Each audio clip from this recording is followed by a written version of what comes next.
After 25 movies over 60 years, billing a James Bond adventure as the end of something requires a certain leap of faith.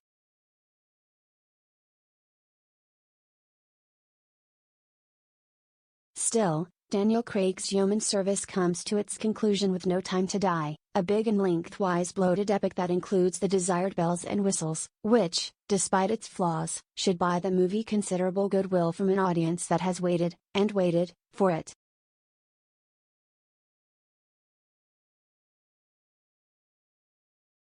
One of the original theatrical casualties of the pandemic, MGM delayed the release of Craig's fifth and final outing for 18 months, putting 15 years between his debut in Casino Royale and this chapter.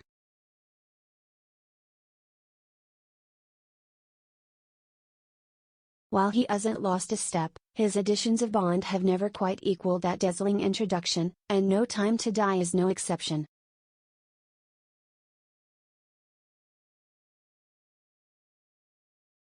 To its credit, this 2-hour, 43-minute movie, thus making the title a bit of a lie, assiduously builds on everything that the recent Bond movies have established, in a way earlier incarnations generally didn't.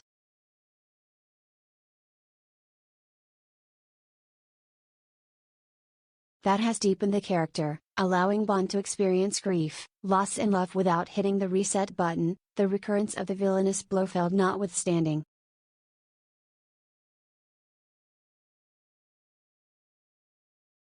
Directed by Cary Joji Fukunaga, True Detective, this Bond serves notice of its grand storytelling ambitions with perhaps the longest pre-credit sequence in memory, both introducing the mysterious new villain, played by Rami Malek, seemingly channeling Peter Lorre, and finding Bond happily retired.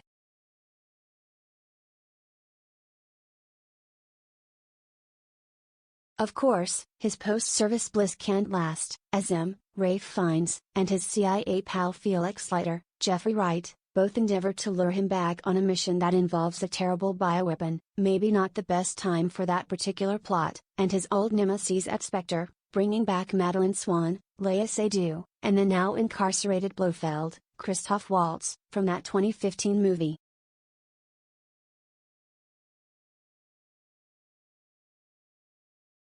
Bond also finds his slot at MI6 having been ably occupied by a new agent, Lashana Lynch, who has inherited his 007 license.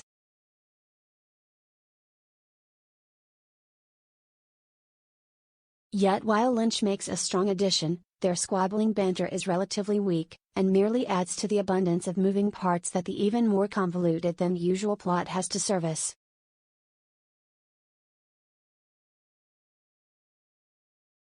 An underlying theme is that the world has changed, certainly from the Cold War period in which the character was born, clouding alliances and making it, as Leiter muses, hard to tell good from bad.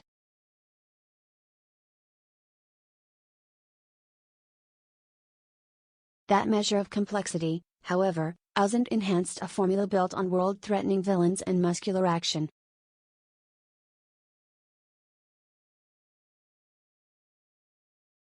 In terms of Bond staples, the movie does deliver some impressive chases and action sequences, with Ana de Armas, Craig's Knives Out co-star, adding another dose of female empowerment during a mission that takes Bond to Cuba.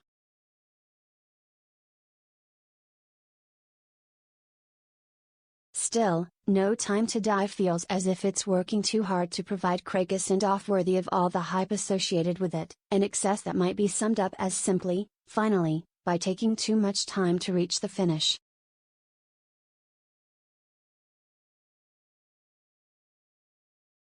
No Time to Die premieres in U.S. theaters on October 8.